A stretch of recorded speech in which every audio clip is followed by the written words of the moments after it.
Hello and welcome to our program Where God Weeps, a program where we speak about the situation of the suffering and persecuted Christians around the world. Africa is the world's second largest continent and is home to more than 1 billion people. At the start of the 20th century, there were barely 2 million Catholics. Today, there are more than 200 million Catholics, making Africa the fastest growing Catholic population in the world. To tell us more about the opportunities, but also the challenges that this brings, it's my great privilege to welcome His Excellency Bishop Anselm Umoren, the Auxiliary Bishop of Abuja, Nigeria. Welcome, Your Excellency. Thank you for being with us here today on our program. Thank you very much for inviting me to the program.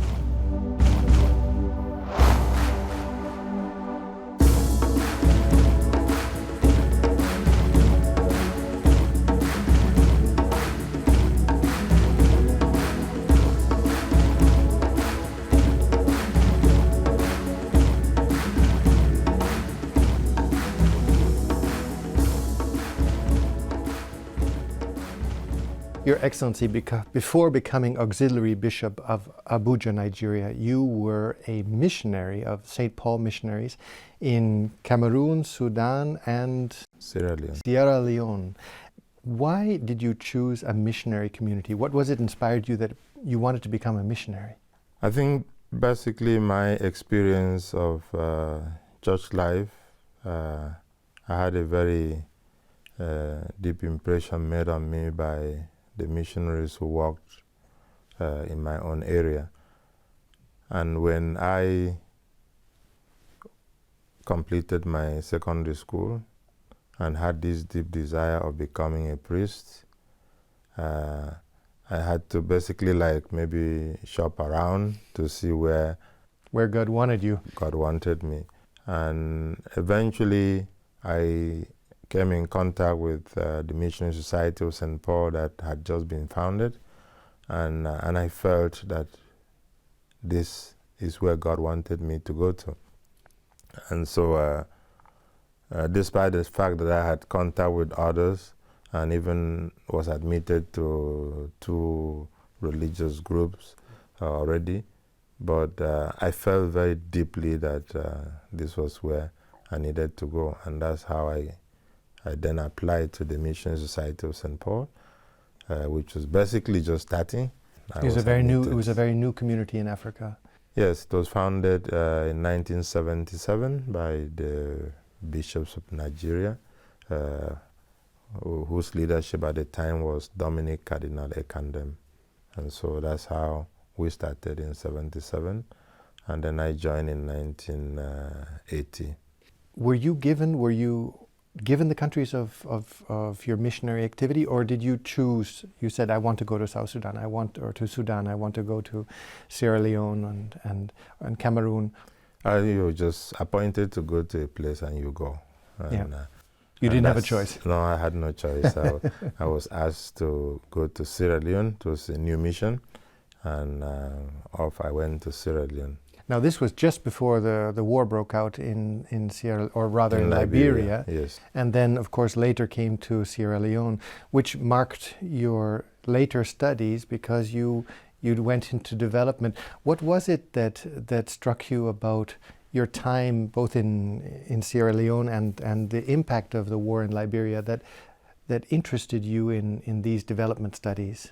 Well, we were working in an area that was quite remote, in a place called Kisibendu, Kwaindu, which is at the triangle between Guinea, Sierra Leone, and Liberia.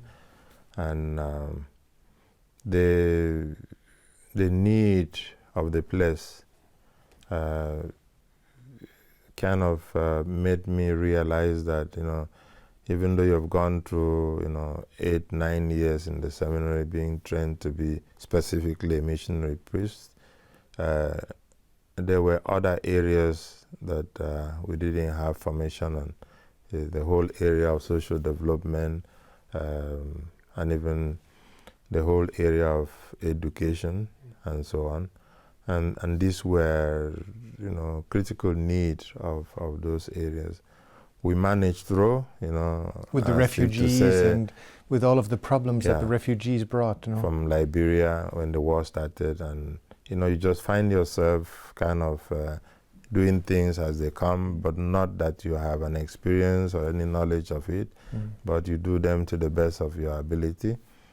And so later on I felt, having gone through this experience, maybe I would do better if I can have a formal education. In the area. What was it that if there was one thing that you would say, was God leading you through these different countries and these different experiences?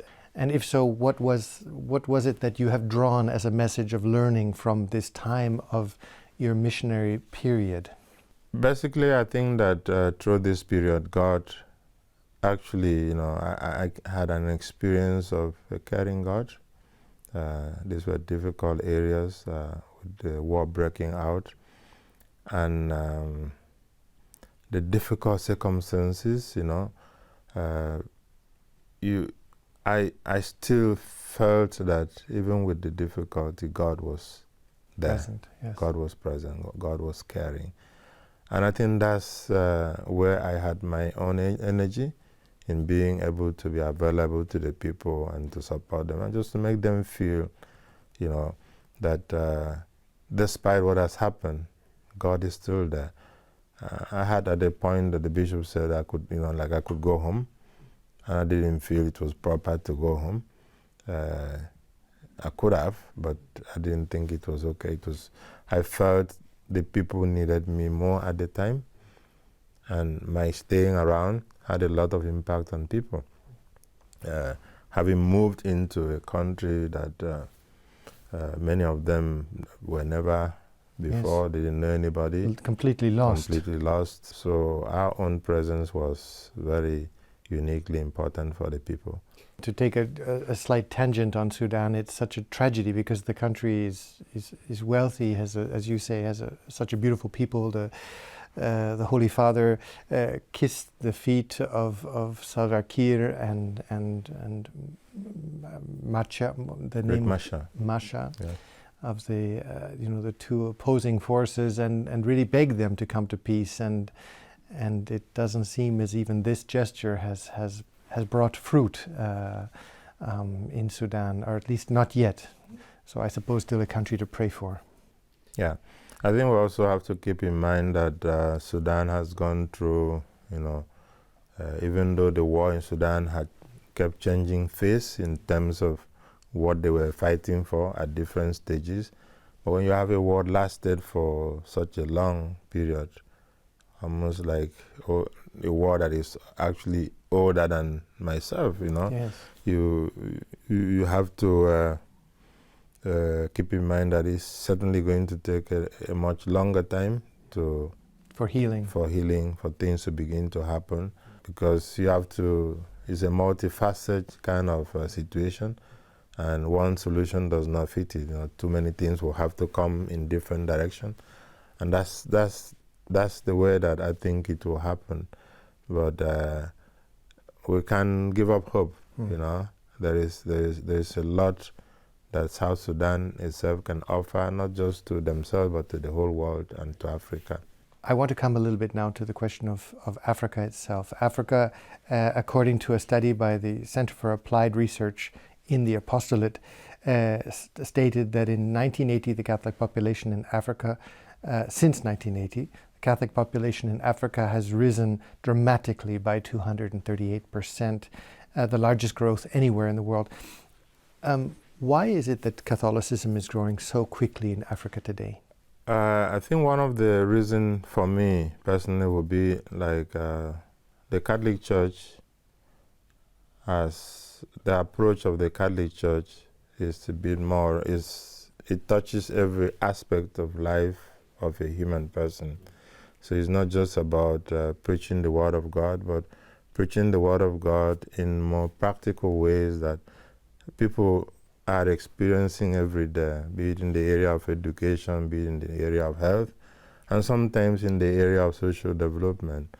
That very often when the church finds itself, like it has happened even in a place like Abuja, that a new church is being opened somewhere else, and you can hardly get access to the place. It is the church who ride around the people to try to fix the road, so that they can have access to get into the place. So it's a bit more the impact of church life. The totality of the totality of the person has been touched in a way.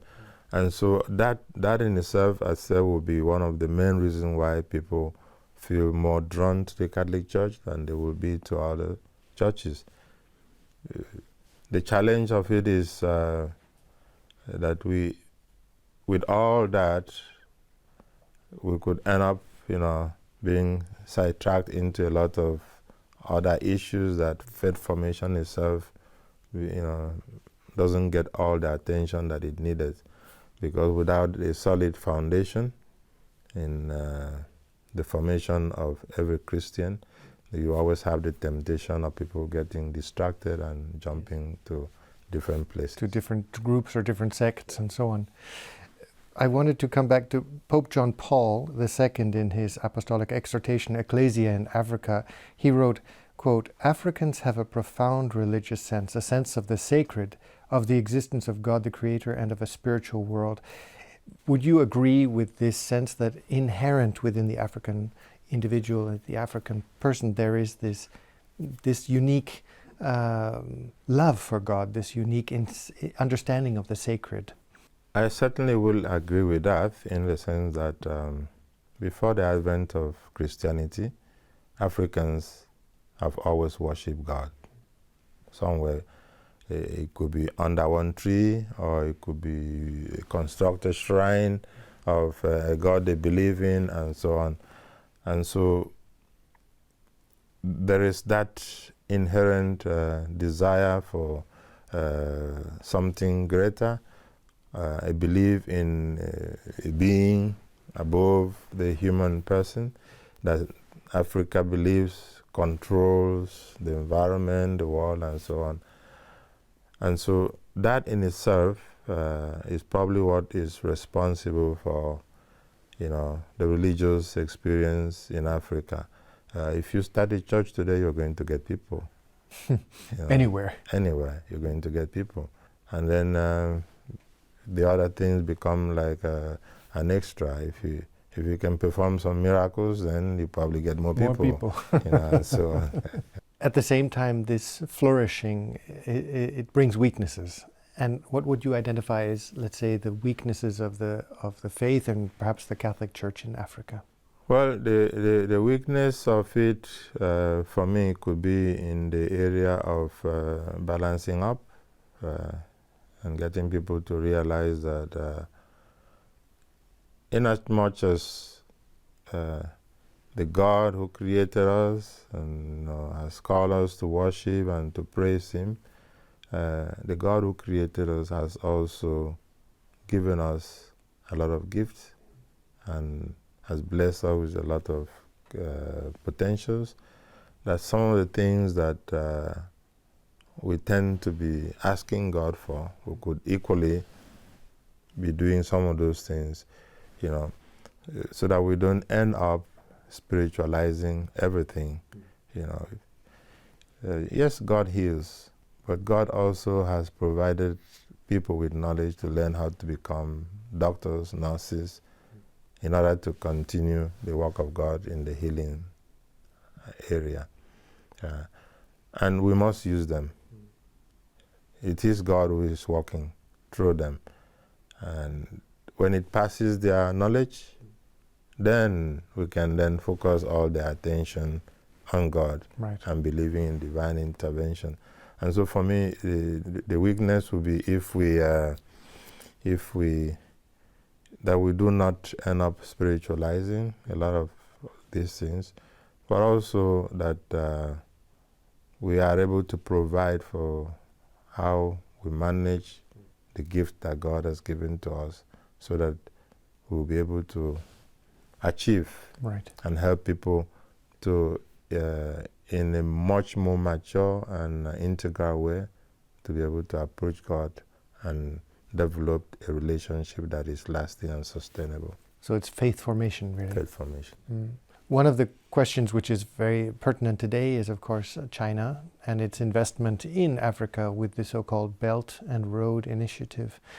I don't know if you've experienced this in Nigeria, but there's a lot of, let's say, controversy about the Belt and Road Initiative and to whose benefit really the Belt and Road Initiative is serving.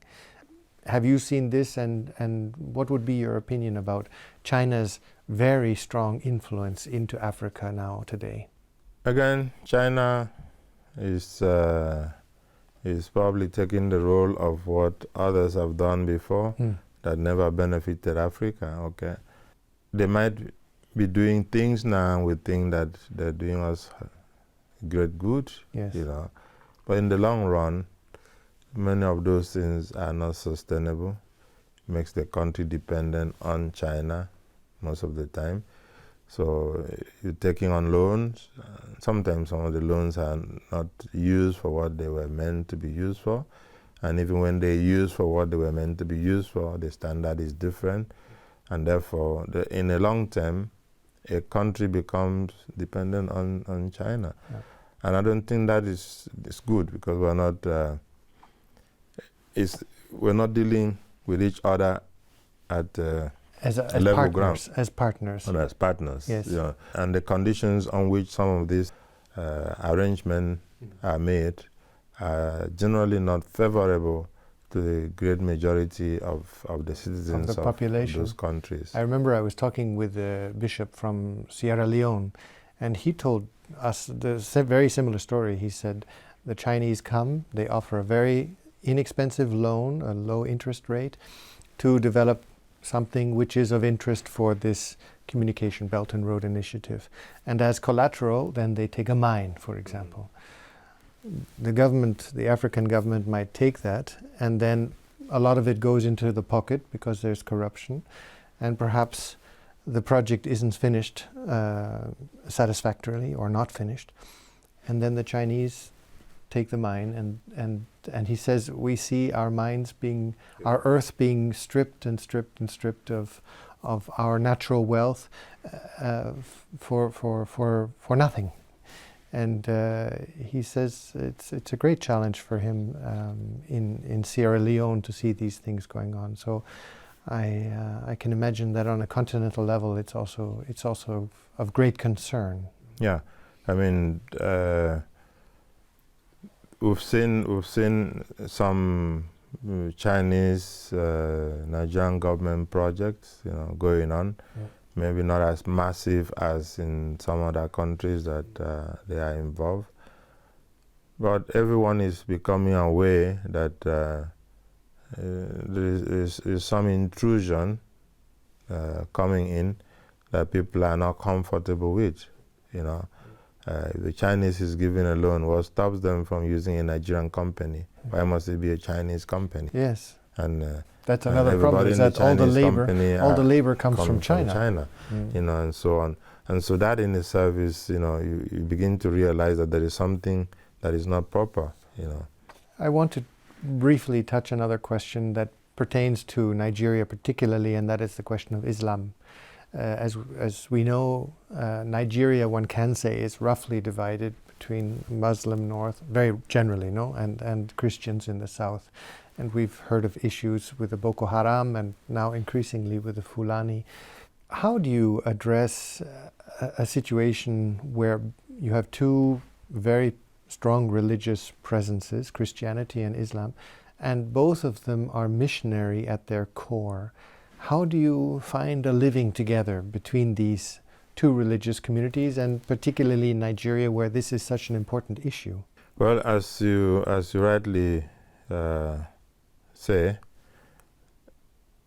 there is a belief that generally the North is predominantly Muslim. That's people the say general that's the general rule. And I think that mentality probably has also influenced some of the things that are going on, because people around tend to think that way, even though it might not be true, because even down south, You have a good number of Muslims in some areas. And you have pockets of Christianity in the north as well. Exactly. In yes. fact, now it's even clear that it's not pockets. There are sizable numbers of Christians. Increasing. Yes, in the north. But also, there is a whole group of people that very often are not mentioned when they talk about the population in the north. The people who are neither Christian or Muslims. The traditional religions. Yeah, so traditional religion, or maybe not even believing in anything, but they are there in a sizable number. In the north, everything in the north seems to be like, if you're not a Muslim, then you don't benefit from anything. If you go to some areas in the south, you'll find mosque. And nobody... So there is a living together. Yes, there's a living together. And it's been like that for quite some time. But in the north, it's different. The Christians in the north can't get a land, even if someone wanted to sell it to you. Or a Christian would not be able to purchase. Be able to buy, and especially if they know you're going to use it for religious purpose. So you won't get it. And if you end up buying and you put up a church, they can knock it down, you know, and so on. So it's not helping the matter, and it won't help the relationship anywhere, because in that kind of situation, some will feel not being treated rightly, and then you begin to have all the reactions that are coming up. So there is a need for dialogue, but not just a need for dialogue, but also to recognize that everyone has a right to religious freedom. Everyone has a right to worship what they want. That's what the Constitution says. So the Christians will have to understand that, the Muslims will have to understand that, and therefore that wouldn't give room to allow people to worship in the way they want. Yes. That people are not boxing into a particular box and you must be that. And that's the only way we'll be able to live together in peace and help to build the country. Right now we are, fighting over a lot of things, but at the end of the day, you discover that they are all religious inclined. Your Excellency, you are the Auxiliary Bishop of Abuja. What are the needs that you would have? What the growth of the faith, as we've spoken, has been so rapid also in Nigeria. Where would you say you need to put the weight of your projects, your development programs for the Catholic Church in Nigeria? As you say, Abuja as a federal capital territory will have, from my own viewpoint, will have like two levels. The first level will be an understanding that a lot of people who have come into Abuja have come from other places. And so even our church within the center is made up of Catholics who were Catholics already and who came in from the villages, or no, from the other states, maybe from the south, southwest, and so on, coming to work in Abuja. That's one group. Very often, our attention can be so much on this group that we forgot that there is another group of the natives, the Gwari natives within the Federal Capital Territory, who we should be putting attention to, in evangelizing them, but also in being their mouthpiece. Because in a sense, they are not just a minority in the political, they could end up being a minority even within our own church as well. And so they need us to be close to them and to also reach out to them in whatever we are doing. So for me, I think faith formation, building up of this local church within this environment, I think is a required and a necessary pastoral need of the Archdiocese. And there again, you are going to have the young people, which will be a special target. Young people are the future of the church. We shouldn't just be saying it, we should be doing something to make them first part of the church, but also to see how we can help them in remaining faithful, steadfast, understanding what they believe and being strong in it, because without that, they can't withstand the future and the difficulties and trials. And so it's an interesting challenge, because here in the West we are managing decline, and in the church in Africa you are managing growth. It's actually very refreshing to hear your testimony, because, as you say, the young people who have faith are blossoming and flourishing, and how to help them keep the faith and educate them, as we've spoken about earlier, so that this faith formation question really carries them through their life. No? Your Excellency, thank you for having been with us today in our program. Thank you very much. It was my pleasure. And thank you, ladies and gentlemen, for having been with us today on our program, Where God Weeps. And if you'd like to know more about the situation of Catholics in Nigeria, or the work of His Excellency Bishop Anselm Umoren in Abuja, Nigeria, I would encourage you to look at the contact information at the end of this program. And we look forward to seeing you next week. Take care.